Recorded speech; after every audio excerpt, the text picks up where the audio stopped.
name is Ella Topek and I'm 15 years old. I can't remember a time before migraines. My parents said that they knew something bad was going on when I'd come home from preschool and not want to play or do anything except go into their bed, turn the lights off, then put my bunny dolly over my head.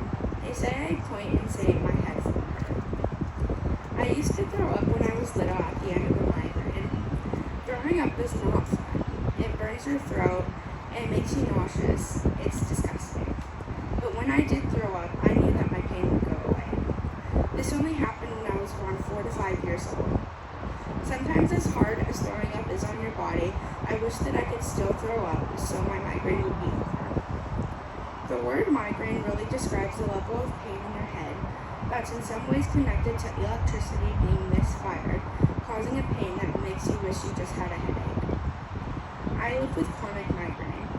When my migraine spikes really high, I get a side effect called aphasia, much like a stroke victim and can't talk. I literally lose my speech ability from about a few hours to the next day, on top of stabbing pain in my eyes and head pain so debilitating that I need to lie in bed with my blackout shades and sunglasses on, with no TV or phone. I can't even read, which is one of my favorite things to do. In 3rd grade, a substitute teacher did not let me go to the school nurse, Nurse Anna, when my migraine hit because she didn't believe me. She made me stay in class the entire rest of the day while my migraine overtook me. Nurse Anna was so upset, so infuriated on my behalf after finding out what happened. The next morning, she made red Ella's migraine folders for every teacher, ancillary teacher, and substitute teacher in my entire school so they would each know to always send me to the nurse. She personally hand-delivered them to each teacher the next day. My parents called a 504 meeting immediately and revised it to state that I would be able to go to the nurse anytime I need to and would not need any adult's permission to do so. I was only 8. I missed over 20 plus days of school in the first 6 weeks of 7th grade because of migraine. The counselor called my mom and said that the principal had already decided that I was not going to pass 7th grade due to absences. I would need to attend summer school, and I would repeat 7th grade next year.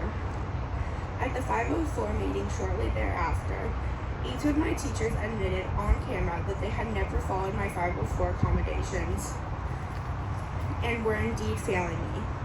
My parents withdrew me from public school shortly thereafter. I wish that teachers actually understood the importance of having a 504 plan for kids like me who have medical needs, who need accommodations to their classroom and schoolwork. If they did, then I would not have needed to be homeschooled. My neurologist, Dr. Patnion at Texas Children's, told us about Miles for Migraine last year, and it was very empowering seeing others support their friends and family members who live with migraine, and I wanted to be part of that again. Living with migraine is a part of who I am. It has shaped who I am. My family has always called me the migraine warrior princess. Warriors throughout history not only face challenges, they live from challenge to challenge. We, those of us who suffer from migraine and other headache disorders, are all warriors. We will all continue to fight for change. Change to research, medicines, treatments, and procedures that will decrease our pain, decrease the frequency of our migraines, and live with the hope that one day migraines and other headache disorders no longer exist.